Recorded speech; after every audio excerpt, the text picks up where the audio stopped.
My neighbor stopped me on the stairs. Do you know who comes to your house every Wednesday? I installed a hidden camera and was shocked by what I saw. I'm glad you're here with me. Please like this video and listen to my story till the end, and let me know which city you're listening from. That way, I can see how far my story has traveled. I had lived in the same apartment building for 17 years. 17 peaceful years of routine, neighborly waves, and the comfort of knowing every creak in my floorboards. My husband, George, passed away 3 years ago, leaving me with our 2-bedroom apartment on the 4th floor, a modest pension, and memories that filled every corner. My daughter Linda visited twice a month with my granddaughter Sophie. Life was predictable, and at 72, I'd grown to appreciate predictable. Every Wednesday, I volunteered at the community center from 10 to 3, teaching knitting to other retirees. It gave my week structure, purpose. I'd leave my apartment at 9:30 sharp, triple-checking that I'd locked the door, a habit George always teased me about. "Martha," he'd say, "who's going to break into an old lady's apartment?" I'd laugh, but I still checked that lock 3 times. The first strange thing happened in late September. I came home from volunteering to find my kitchen faucet dripping. Odd, because I always made sure it was tightly closed before leaving. I'm particular about these things. Water bills don't pay themselves. I dismissed it, blaming my aging memory. Maybe I'd been distracted that morning. The second incident was harder to ignore. I kept my late mother's silver bracelet in my jewelry box, wrapped in the blue velvet pouch she'd given me 40 years ago. One Thursday evening, reaching for my reading glasses, I noticed the bracelet was outside the pouch, lying flat on my dresser. My heart stuttered. I lived alone. I was certain, absolutely certain, I'd put it away properly after wearing it to Linda's birthday dinner the previous weekend. I stood there, gripping the dresser edge, my mind racing through impossible explanations. Had I taken it out and forgotten? Was I losing my mind? The thought terrified me more than any intruder. I mentioned it to Linda during her next visit, trying to sound casual. She patted my hand with that concerned look I'd grown to dread. "Mom, you're just getting older. It happens. Maybe we should talk about—" "I'm not moving to assisted living, Linda." She didn't bring it up again, but I saw the worry in her eyes. Then came that Wednesday in early October. I was returning from volunteering, my canvas bag heavy with yarn donations, when my neighbor, Mrs. Chen, stopped me on the 3rd floor landing. Eleanor Chen had lived below me for 8 years. We weren't close friends, but we'd share pleasantries, complain about the building's heating, exchange cookies during holidays. That day, her expression was different, worried, uncomfortable. "Martha," she said, gripping my arm with surprising strength for her small frame. "Are you aware of who comes into your apartment every Wednesday?" The hallway seemed to tilt. My canvas bag slipped from my shoulder, yarn balls bouncing down the stairs. "What do you mean? Nobody comes into my apartment?" Eleanor's dark eyes searched my face. "Every Wednesday, around 11. I hear footsteps above me, voices. I thought maybe you'd given someone a key. A cleaning service? But then today, I saw you leaving at 9:30, like always. And 20 minutes later, I heard it again. The same sounds. My mouth went dry. Footsteps. You're certain?" "I know what an empty apartment sounds like, Martha. And I know what footsteps sound like. Someone's been going in there while you're gone." I wanted to argue, to find a logical explanation, but my mind kept returning to the dripping faucet, the displaced bracelet. How many other small things had I noticed and dismissed? The kitchen chair that seemed moved. The closet door left slightly ajar. The faint smell of unfamiliar perfume I'd convinced myself was drifting from another apartment. Every Wednesday, I repeated, my voice barely a whisper. Eleanor nodded gravely. For at least the past month, maybe longer. I wasn't sure if I should say anything. I didn't want to alarm you if it was just someone you knew. But I knew nobody. I'd given no one a key. Not even Linda had one anymore. She'd lost hers years ago and never replaced it. Standing in that stairwell, watching Eleanor's concerned face, I felt something cold settle in my chest. Someone had been entering my home every Wednesday. While I taught elderly women how to pearl stitch and make tea cozies, someone was walking through my private space, touching my things, invading the sanctuary I'd built after George's death. Who? And why? What did they want? I needed to know. I needed proof. That night, I couldn't sleep. I lay in my bed, staring at the ceiling, listening to every sound. Every creak became footsteps. Every distant voice became an intruder. The apartment that had sheltered me for 17 years suddenly felt foreign, violated. At 3 a.m, I got up and began searching. Really searching. I started with my jewelry box, taking inventory of every piece. Mother's silver bracelet, present. Grandmother's cameo brooch, present. My wedding ring set, the pearl earrings George bought for our 30th anniversary, the simple gold chain Linda gave me for Christmas. Everything seemed accounted for. So if they weren't stealing jewelry, what were they taking? I moved to my desk drawer where I kept important documents. Birth certificate, marriage license, George's death certificate, my will, bank statements. I rifled through them with trembling fingers, trying to remember their original order. Had someone photographed these? Copied them? The thought made my skin crawl. The kitchen next. I opened cabinets, examined shelves. My grandmother's china, service for 12, sat undisturbed. The silver flatware George and I received as wedding gifts remained in its velvet-lined box. Valuable items, yet untouched. What kind of thief ignored valuables? Then I noticed the flour canister. I kept emergency cash there, George's idea, always worried about banks.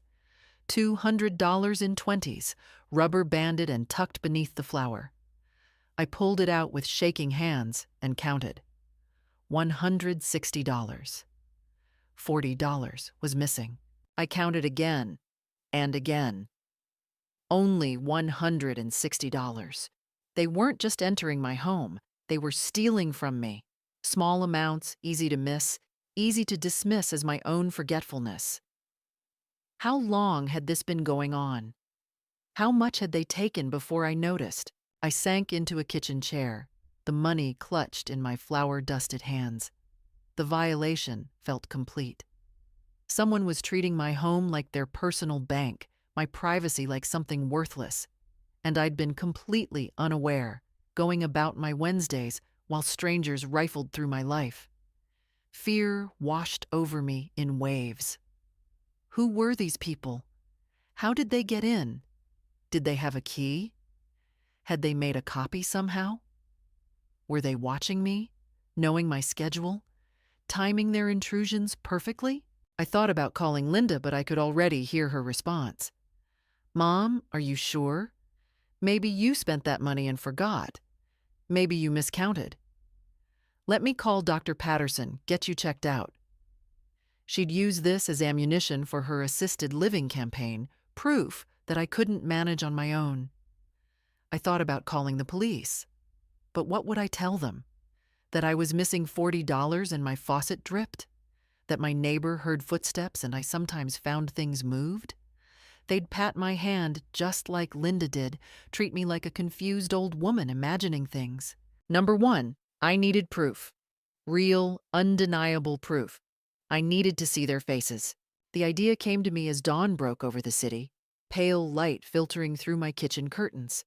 A hidden camera. One of those small ones I'd seen advertised online, the kind people use to watch their pets or check on babysitters. I'd set it up. aimed at my front door from inside the apartment.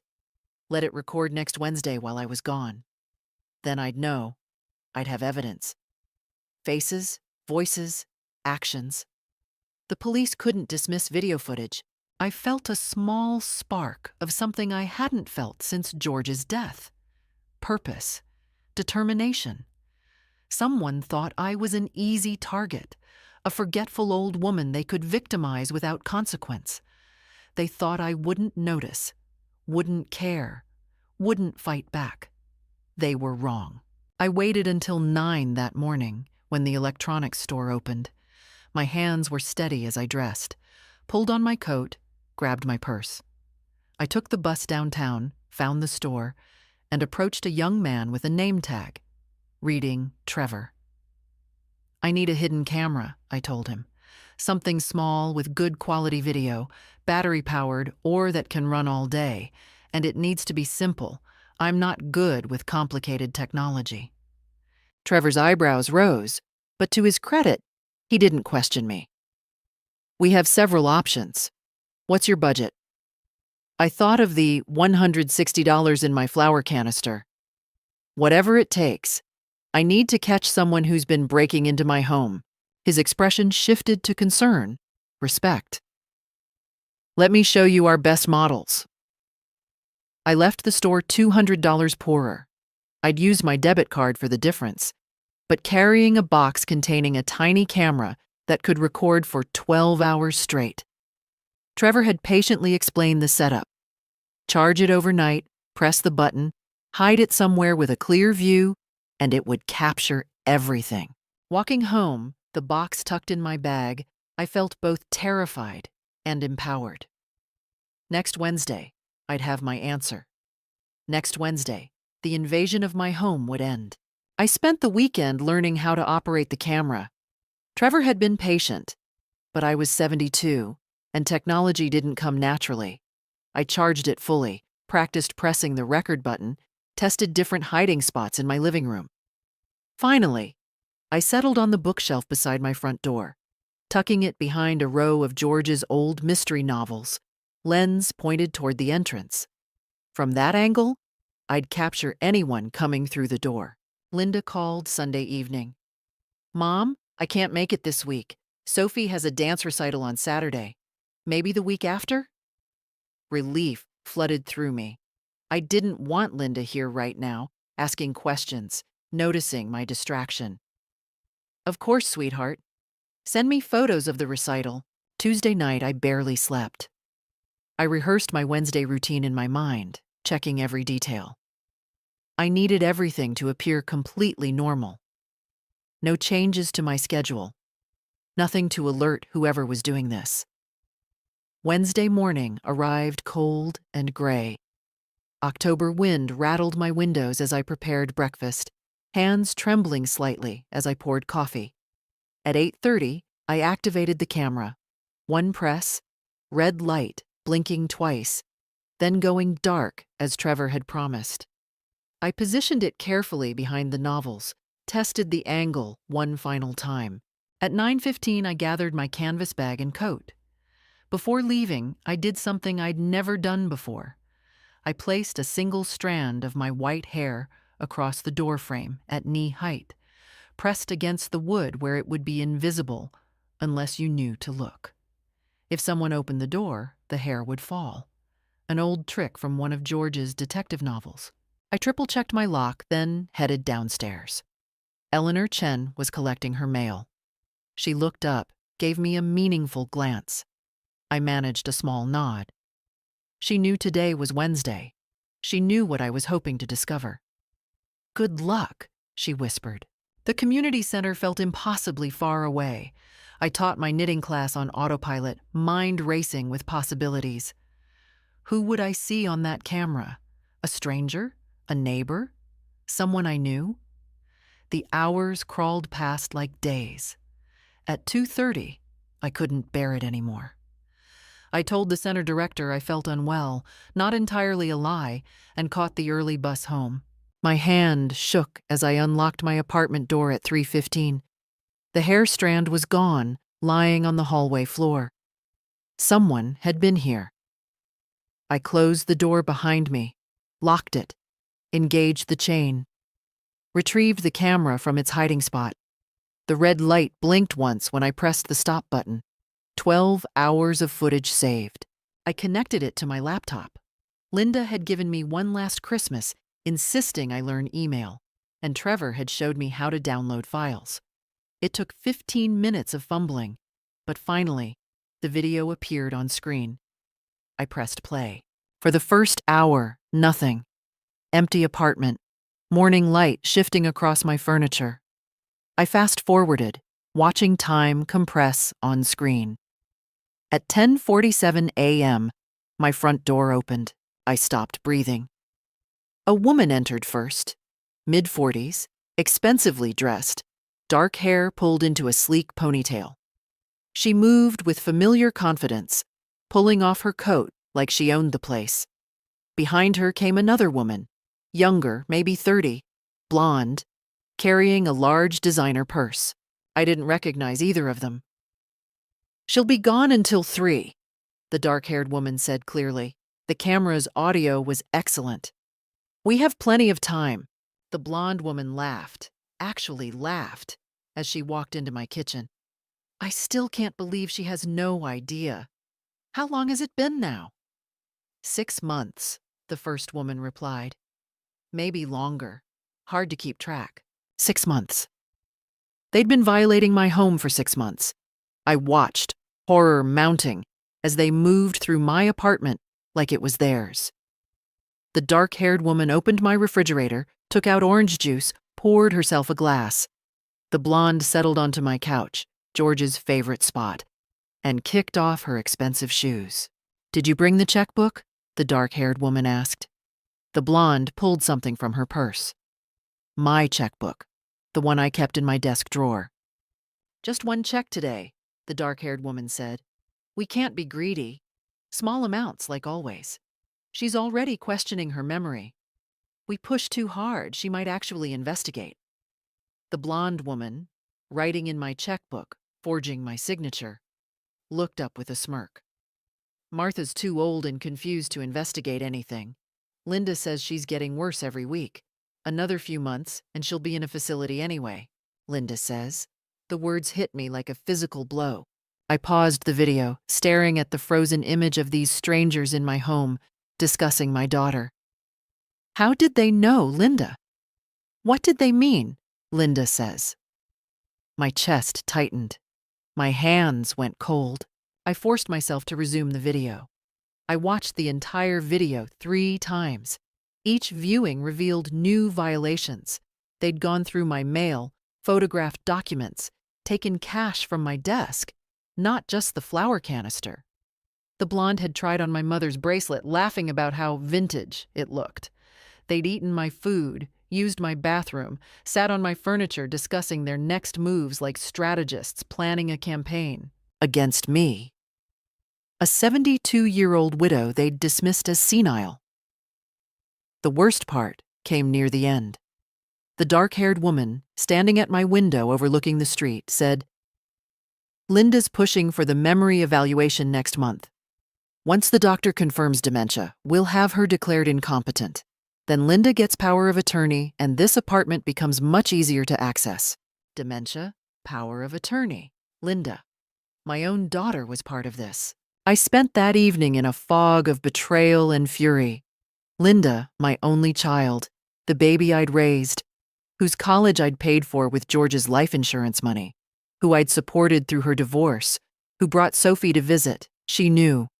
She was coordinating with these strangers, feeding them information about my supposed mental decline. But I wasn't declining. I was being gaslit, systematically manipulated into questioning my own sanity. By Thursday morning, my grief had crystallized into cold determination. I made copies of the video file, saved it to 3 different USB drives. I hid one in my apartment, gave one to Eleanor Chen with strict instructions to keep it safe, and mailed one to my lawyer, Harold Morrison, with a note requesting he call me urgently. Harold called Friday afternoon. "Martha, I received your package. I've reviewed the footage. This is serious criminal activity. breaking and entering, theft, forgery. We need to contact the police immediately. Not yet, I said. I need to know who these women are, how they got my key. And I need to understand Linda's involvement before we make this official. Harold was silent for a moment. Martha, if Linda is compromised or involved in elder abuse, I need proof of that too. The video shows them mentioning her name, but not her explicit participation. I won't destroy my daughter's life on speculation. You're being too generous. I'm being a mother. I spent the weekend researching. I printed screenshots from the video, studied the women's faces. The dark-haired woman wore expensive jewelry, designer clothes. This wasn't about poverty or desperation. The blonde carried a purse I recognized from magazine ads, $1,500 retail. Monday morning, I did something that felt like betrayal, but was necessary. I installed a second camera in my living room, hidden in a decorative plant. If they returned this Wednesday, I'd capture even more. But I also took my first official step. I went to the bank where I'd done business for 20 years and spoke with the manager, Susan Patterson. I need to put an alert on my account, I told her, sliding the forged check across her desk. Someone has been writing unauthorized checks. I need every check verified by phone before it's processed, and I want a full accounting of any checks cashed in the past year that I didn't write. Susan's face paled as she examined the forgery. Mrs. Walsh, this is fraud. Have you contacted the police? I will. But first I need documentation of every theft. Can you help me? She could. By Tuesday afternoon, I had a printout showing 17 checks, totaling just over $6,000, written over the past 8 months. Small amounts, $200, $350, $475, spaced out enough to avoid immediate detection. Each one perfectly forged with my signature, $6,000, from a widow living on a pension. Tuesday evening, Linda called. Mom, I've been thinking. Maybe we should schedule that appointment with Dr. Patterson, just to check your memory. Make sure everything's okay. My hand tightened on the phone. Why would we do that, Linda? You've been forgetting things, moving things around. I'm just worried about you. I'm fine, Linda. Mom, please, do it for me, for Sophie. We want you healthy and safe. Safe. The word tasted like poison. Safe from whom? The thieves she'd apparently conspired with? I'll think about it, I said, and hung up before she could push further. Wednesday morning arrived. I activated both cameras, placed my hair strand across the door, and left for the community center at exactly 9:30. But I didn't go to the center. Instead, I sat in a coffee shop 3 blocks from my apartment building, my phone in my hand, Eleanor Chen on speed dial. At 11:15, Eleanor texted, "They just went in. 2 women." My heart hammered. They'd returned, confident in their routine, certain of my absence. But this Wednesday was different. At 11:30, I walked back to my building, climbed the stairs quietly, stood outside my apartment door, listening. Voices inside. Laughter. I unlocked the door with my key and walked into my own home. The 2 women froze. The dark-haired one was at my desk. The blonde was emerging from my bedroom, my mother's bracelet in her hand. Hello, I said calmly. I don't believe we've been properly introduced. The dark-haired woman recovered first, smiled that same confident smile I'd seen on the video. Martha, we were just... Linda asked us to check on you. Don't. My voice was ice. I have video of every visit, every theft, every forged check. I have bank records, police reports being filed, and a lawyer on retainer. The only question now is whether you leave immediately or wait for the police to arrive and arrest you in my home. The blonde woman's face drained of color. The bracelet slipped from her fingers. Now get out of my apartment, I continued, and tell Linda, tell my daughter, that her scheme has failed. They scrambled for the door, grabbing coats and purses. But the dark-haired woman stopped in the doorway, her pleasant mask finally dropping. "You have no idea what you're doing, Martha. Linda has been planning this for over a year. You're going to look like a paranoid old woman making accusations against people trying to help you. Who do you think they'll believe? Get out." They left. I closed the door, engaged every lock, and sank onto my couch, shaking violently. I'd done it, confronted them. But the dark-haired woman's threat echoed in my mind. Who would believe me? A 72-year-old widow against her own daughter. I needed 3 days to recover from that confrontation. 3 days where I jumped at every sound, checked my locks obsessively, barely ate. Eleanor brought me soup and sat with me while I cried, not from fear, but from the devastating betrayal of realizing my daughter had orchestrated this. On the 4th day after the confrontation, Linda called. I stared at her name on my phone screen for 3 rings before answering. "Mom, we need to talk." Her voice was soft, concerned. The same voice that had comforted me after George's death, that had read bedtime stories to Sophie. "I heard you had some visitors? Some confusion about people being in your apartment?" There was no confusion, Linda. Silence. Then, "Mom, Denise and Patricia were doing me a favor. I asked them to check on you while I couldn't visit. I was worried about you being alone. Denise and Patricia." So now I had names for my tormentors. The women who've been stealing from me for 8 months? Who forged my checks? Who you've been feeding information about my supposed mental decline? That's not. Mom, you're not understanding the situation. They're friends trying to help. If you found money missing, you probably just forgot where you put it. This is exactly what I've been worried about. The gaslighting was masterful. Calm, reasonable, turning my reality into delusion. A month ago, it might have worked. I might have doubted myself, questioned my perceptions. But I had video evidence now. Linda, I have security footage of them in my apartment. I have bank records of forged checks. I've already filed a police report. The only question is whether your name appears in that report. Another silence. Longer this time. When Linda spoke again, her voice had changed. Harder, colder. "You filed a police report against my friends? Mom, do you understand what you've done? Denise is a lawyer. Patricia's husband is a judge. You're accusing respected professionals of theft based on what? Your paranoia? Based on evidence. Evidence that will make you look unstable. An elderly woman seeing conspiracies accusing innocent people. This is exactly why we need that medical evaluation, Mom. Before you do something that can't be undone." There it was. The threat wrapped in concern. Submit to the evaluation they'd declare would show dementia, or be painted as a delusional old woman harassing respected citizens. "I'm not taking any evaluation, Linda, and I'm not dropping the charges." "Then you're making a serious mistake." Linda's mask had fully slipped now. "Denise and Patricia will sue you for defamation. They'll prove you're mentally incompetent. They'll take this apartment, your savings, everything, and I won't be able to protect you." "Protect me? You orchestrated this."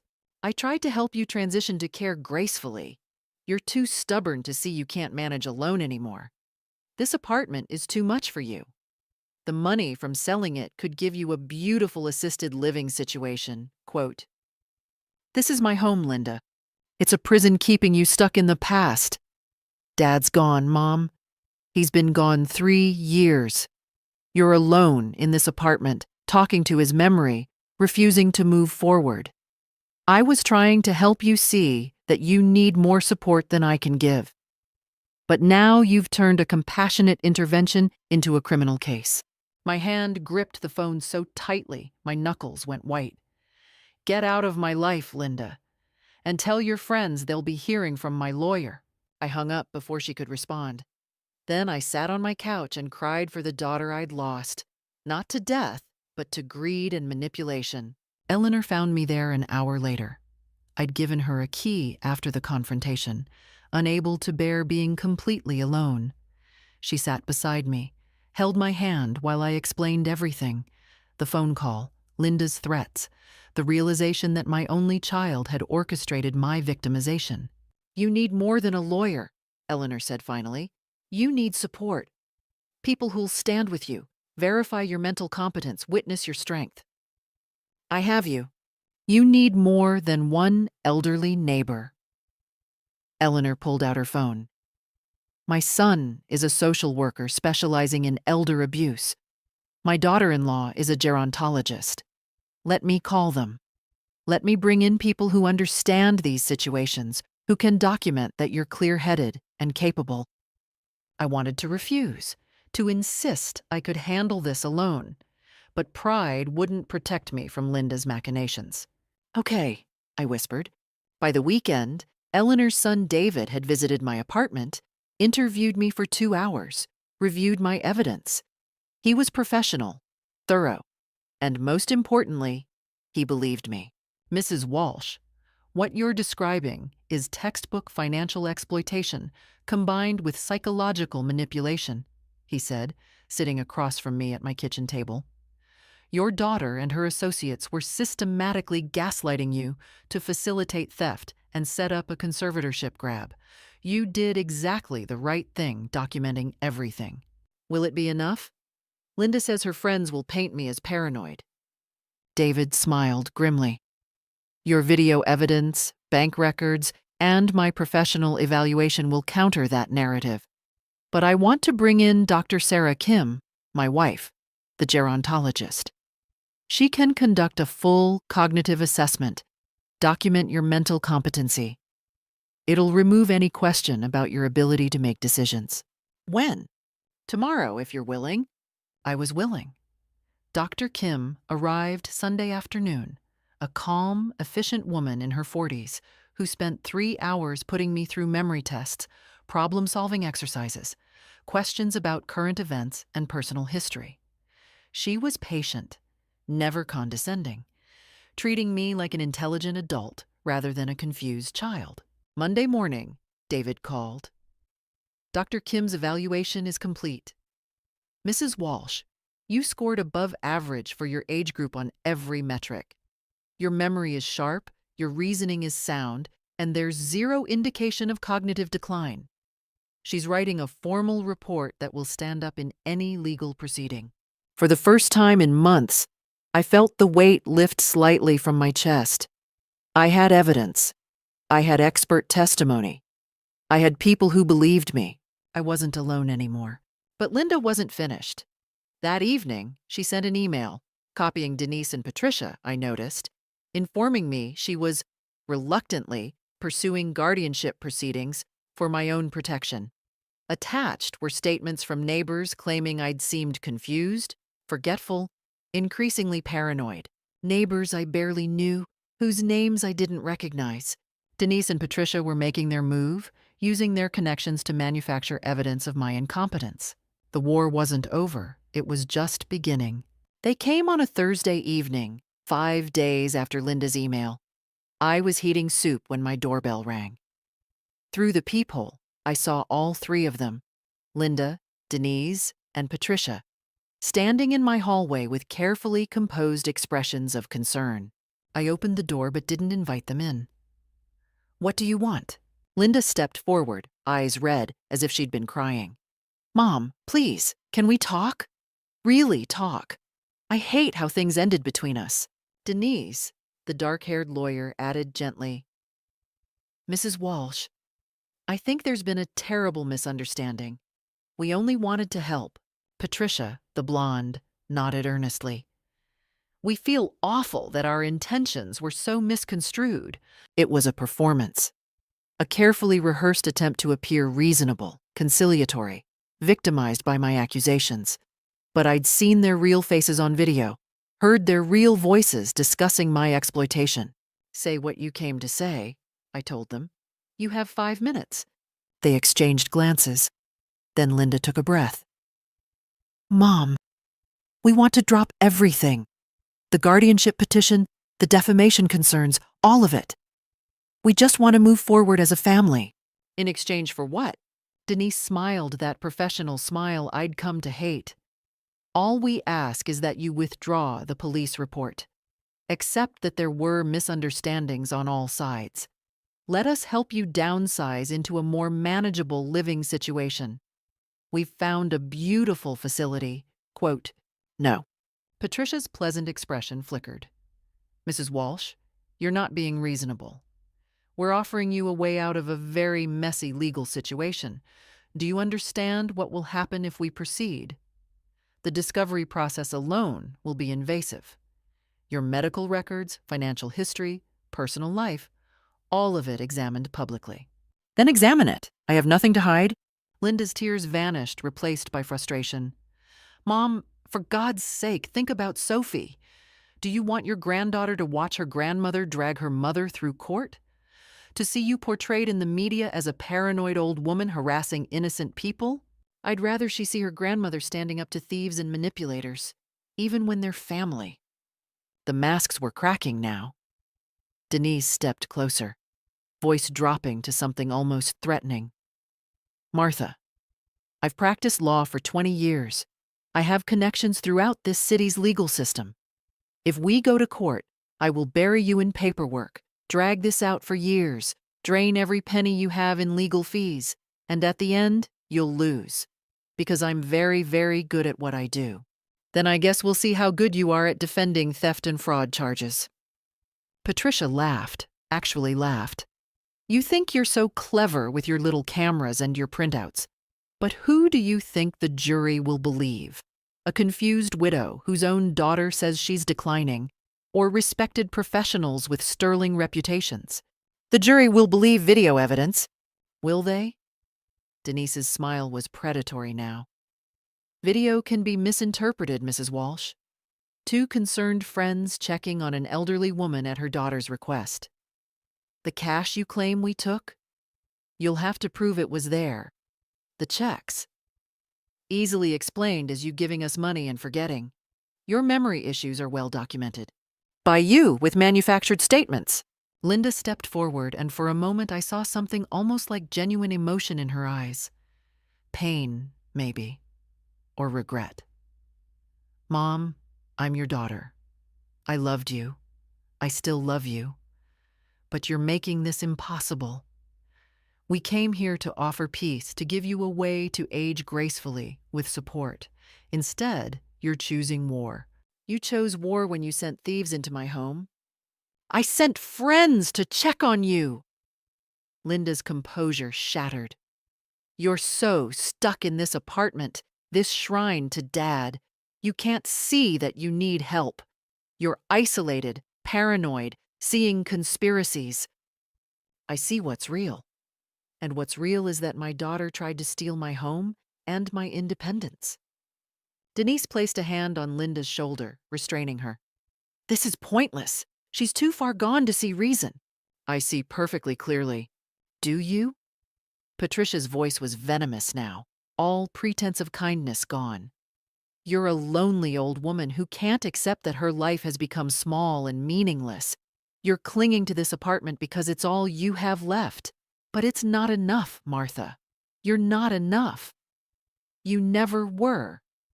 The cruelty was designed to wound, to provoke me into an emotional response they could later use as evidence of instability. I refused to give it to them. Get out of my home. Denise's eyes hardened. We tried to do this the easy way. Now we'll do it our way. By the time we're finished, you'll lose everything. Your home, your savings, your granddaughter, your dignity. And Linda will have guardianship whether you consent or not. We'll see. They left, Linda last, pausing at the door. I'm sorry, Mom. I really am sorry it came to this. So am I. The door closed behind them. I engaged all 3 locks, then leaned against the door, my hands shaking. Not from fear, from fury. They'd come to intimidate me, to break my resolve with threats and manipulation. Instead, they'd shown me exactly who they were. And they'd done it on camera. I'd installed a new one after the confrontation, hidden in my hallway clock. Every word, every threat, every admission, all documented. I allowed myself one moment of fear, feeling the weight of what I was fighting. Then I let that fear transform into steel-hard determination. They wanted war? They'd get it. The hearing for emergency guardianship took place 3 weeks later in a sterile courtroom that smelled of furniture polish and old anxiety. Linda sat with Denise and Patricia at one table, flanked by 2 additional lawyers Denise had brought. I sat at another with Harold Morrison and David Chen, Eleanor's social worker son who'd agreed to testify. Judge Catherine Bradford presided, a stern woman in her 60s who'd reviewed all preliminary filings. She looked tired, probably from seeing too many of these cases. Families fighting over elderly relatives, money disguised as concern. Denise stood to present their case. She was polished, professional, sympathetic. Your Honor, this is a heartbreaking situation. Mrs. Linda Porter is here seeking emergency guardianship of her mother, Martha Walsh, who has demonstrated increasing signs of dementia and paranoid delusions. Mrs. Walsh has made serious accusations against respected members of our community, including myself and Mrs. Patricia Henderson. These accusations are baseless and stem from Mrs. Walsh's deteriorating mental state. She presented the manufactured neighbor statements, testimony from a doctor who'd never examined me but was willing to opine that my behavior suggested cognitive decline, photographs of my apartment they claimed showed hoarding and poor self-care, actually just my comfortable lived-in home. Mrs. Walsh is a danger to herself, Denise concluded. She lives alone, refuses help, and is now engaging in paranoid behavior that could lead to her harming others through false accusations. Her daughter, who loves her dearly, is requesting guardianship to ensure Mrs. Walsh receives appropriate care. Linda took the stand, crying genuine tears. Your Honor, my mother was an amazing woman, sharp, independent, strong. But since my father died 3 years ago, I've watched her decline. She forgets things, moves items, and can't remember doing it, becomes confused about events. I asked my friends Denise and Patricia to check on her while I was busy with my daughter. Instead of appreciating the help, Mom accused them of breaking in, stealing. None of it makes sense. Does your mother have a history of paranoia? Judge Bradford asked. No, Your Honor. This is new. That's what makes it so frightening. She's not the woman who raised me anymore. Patricia testified next, describing how she and Denise had volunteered to check on me, only to be accused of theft and harassment. We were trying to help a vulnerable woman. Instead, we've been dragged into legal proceedings and accused of crimes we never committed. It's been devastating. The performance was flawless. If I hadn't known the truth, I might have believed it myself. Judge Bradford looked sympathetic and my stomach dropped. Then Harold Morrison stood. Your Honor, if I may present our evidence. He began with Dr. Sarah Kim's cognitive evaluation, comprehensive and recent, showing no signs of dementia or cognitive impairment. Judge Bradford read it carefully, her expression shifting slightly. The court is aware Mrs. Walsh underwent this evaluation after these proceedings began? She asked. Yes, Your Honor. Because she was accused of incompetence, she sought professional verification of her mental state. Dr. Kim is prepared to testify if needed. Continue. Harold presented the bank records next. 17 forged checks, professionally analyzed and confirmed as forgeries. Your Honor, Mrs. Walsh maintains meticulous financial records. These checks were written without her knowledge or consent over an 8-month period, Denise objected. There's no proof my clients wrote those checks. Mrs. Walsh could have written them herself and forgotten. That's true, Harold agreed calmly, which is why we have this. He pressed play on the laptop. The courtroom screen filled with video footage from my hidden camera. The date and timestamp showed clearly. A Wednesday morning, 6 weeks ago. The court watched in silence as Denise and Patricia entered my apartment, talked casually about my absence, and, most damningly, discussed forging checks. Small amounts, like always. Denise's voice came through crystal clear. She's already questioning her memory. We pushed too hard, she might actually investigate. Patricia on screen, writing in my checkbook. Martha's too old and confused to investigate anything. Linda says she's getting worse every week. Linda's face drained of color. Judge Bradford watched the entire 12-minute segment without interruption. When it ended, she looked at Denise with an expression that could freeze fire. "Counselor, you entered Mrs. Walsh's home without permission?" Denise stood quickly, composure fracturing. "Your Honor, we had implied permission through Linda." "Did you forge checks in Mrs. Walsh's name?" "Those statements on the video were, 'We were joking. It was taken out of context.'" "Context?" Harold Morrison stood. "Your Honor, we have similar footage from 4 other Wednesdays, all showing the same pattern. We also have this." He played the hallway camera footage from their recent visit, where all 3 women had threatened me, admitted their scheme, and explicitly stated their intentions to strip me of my assets and autonomy. "You tried to do this the easy way. Now we'll do it our way," Denise's voice echoed through the courtroom. "By the time we're finished, you'll lose everything." Patricia on screen. "You're a lonely old woman who can't accept that her life has become small and meaningless." Linda, crying. "I'm sorry, Mom. I really am sorry it came to this." Judge Bradford's face had gone from stern to furious. "Mrs. Porter, did you coordinate with these women to enter your mother's home without her knowledge?" Linda was crying again, but these tears were panic. I just wanted to help her. The apartment was too much for her alone. I thought if we could just—" "Answer the question. Did you coordinate this?" "Yes," whispered, broken. "Ms. Reed, Mrs. Henderson, you are both in contempt of this court for presenting false testimony. I'm referring this matter to the District Attorney for criminal prosecution. Breaking and entering, theft, forgery, and conspiracy to commit fraud." Denise found her voice. "Your Honor, my reputation. I'm an attorney." "You were an attorney. I'll be recommending your disbarment." Patricia stood shakily. "Please, my husband is a judge." "Your husband will be informed of these proceedings. Bailiff, escort these women from my courtroom." The bailiff moved forward. Denise and Patricia were led out, both stunned into silence. Linda remained seated, staring at her hands. Judge Bradford turned to me.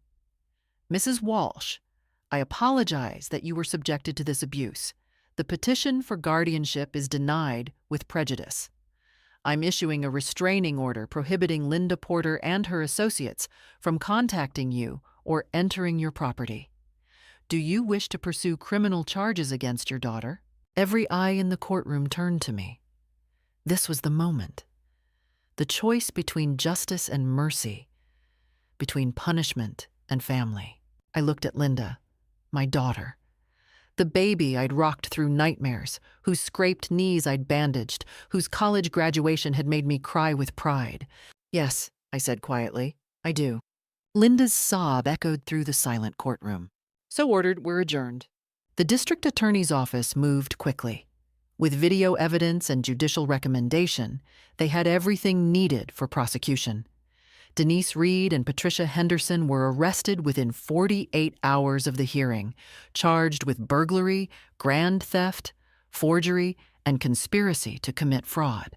Patricia's husband, Judge Martin Henderson, tried to use his influence to make the case disappear. Instead, an ethics investigation revealed he'd been aware of his wife's activities, had even helped her research conservatorship law to exploit vulnerable seniors. He resigned before he could be removed from the bench.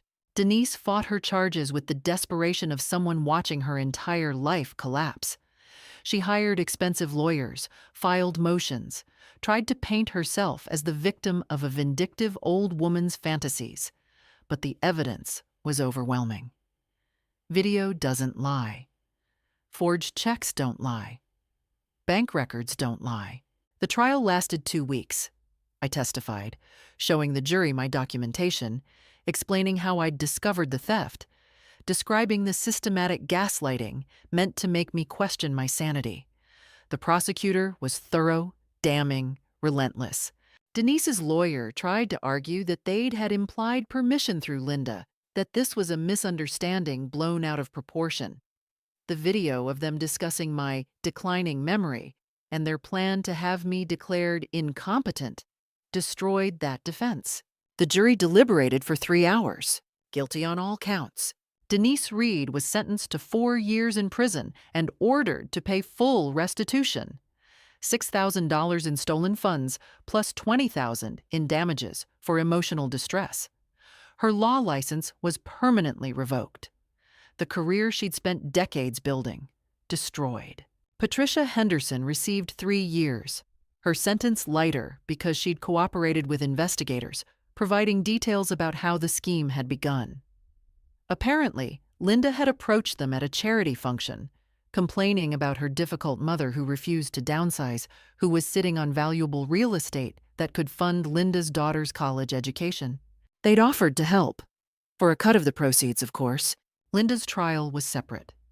She faced lesser charges, conspiracy, accessory to theft. But the betrayal cut deeper because she was my daughter. The prosecutor offered her a plea deal, 18 months probation, community service, mandatory counseling, and full restitution of her share of stolen funds. She refused, insisting on trial, believing a jury would sympathize with a daughter trying to help her aging mother. They didn't. I testified against my own daughter in a packed courtroom, described how she'd undermined my confidence, fed information to her criminal associates, tried to have me declared incompetent to seize control of my home and finances. I presented emails where she'd discussed the timing of my placement in assisted living, the profit from selling my apartment, how to divide the money between herself and her partners. It was all about money. My daughter had sold me out for profit. The jury found Linda guilty. The judge, a different one this time, a woman who'd seen too many families destroyed by greed, showed no mercy. Mrs. Porter, you betrayed the most sacred bond that exists, the trust between parent and child. You exploited your mother's grief over losing her husband, her vulnerability as an aging woman living alone. You conspired to steal her home, her independence, her dignity. The law allows me to sentence you to up to 5 years. I'm sentencing you to 3, with the possibility of parole after 18 months if you complete court-mandated therapy. Linda collapsed. Her lawyer caught her. She was led away to begin serving her sentence, and I felt nothing. Not satisfaction, not grief. Just a vast, echoing emptiness where my daughter used to be. But justice wasn't finished. Eleanor Chen's son David helped me file a civil suit against all 3 women. We sought compensation for emotional distress, violation of privacy, and punitive damages. Their criminal convictions made the civil case straightforward. The judge awarded me $150,000. Denise Reed's savings, gone. Patricia Henderson's husband's pension, garnished. Linda's modest savings account, seized. They would be paying me monthly for years, a constant reminder of their crimes. I donated half of the settlement to the local elder abuse prevention program. The other half I put in a trust for Sophie, Linda's daughter. My granddaughter was 13 now, confused and hurt by her mother's imprisonment. She needed to know that her grandmother hadn't abandoned her, that this wasn't about revenge but about accountability. The restraining orders remained in place. Linda, Denise, and Patricia were forbidden from contacting me for 5 years. I wouldn't have to see them, speak to them, or acknowledge their existence. My apartment, the home they'd tried to steal, remained mine. I had it rekeyed, installed a security system, and Eleanor Chen checked on me daily. Not because I needed supervision, but because we'd become genuine friends through this ordeal. I attended every parole hearing when the time came, stood before the board and explained, calmly and thoroughly, why early release was inappropriate, why these women needed to serve their full sentences, to understand the gravity of what they'd done. Denise was denied parole. Patricia was denied parole. Linda was denied parole. They would serve every single day of their sentences. Justice, complete and uncompromising. 2 years after the trial, my life had transformed in ways I'd never imagined. The apartment that Linda had tried to steal became a sanctuary. I'd redecorated George's study into a bright office where I volunteered with the Elder Abuse Hotline 3 days a week. My story had made regional news, and I was receiving calls from other seniors who suspected exploitation but didn't know what to do. David Chen and I developed a workshop called Protecting Your Independence that we taught monthly. I wasn't just a victim anymore. I was an advocate. Eleanor Chen and I took watercolor painting classes, joined a book club, traveled to Boston. At 74, I had more friends and social activities than I'd had in decades. Sophie, my granddaughter, visited once a month with her father Frank, who'd been horrified by his ex-wife's crimes.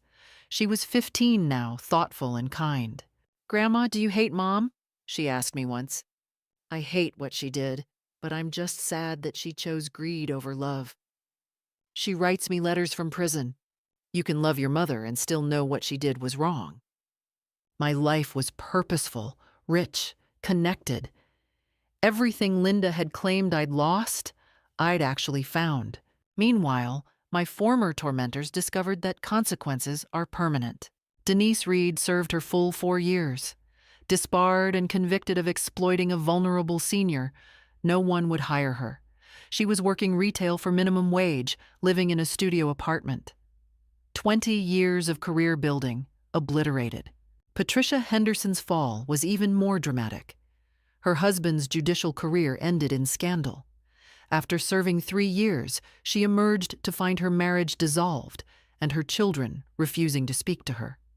She'd lost everything and moved to another state. But criminal records follow you. Google never forgets. Linda suffered most of all. She served 20 months, emerging older, harder, broken. She'd lost custody of Sophie, her job, her home. Sophie stopped reading her letters. "I don't want to see her when she gets out," she told me. "That's self-protection, honey."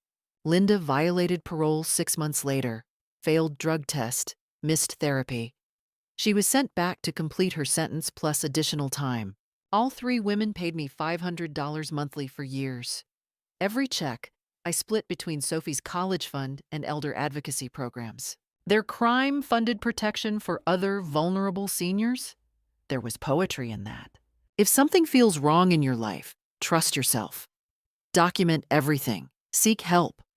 You are not confused. You deserve dignity and justice. What would you do if your own family betrayed you? Thank you for listening. Stay safe, stay strong, and never let anyone make you doubt your worth.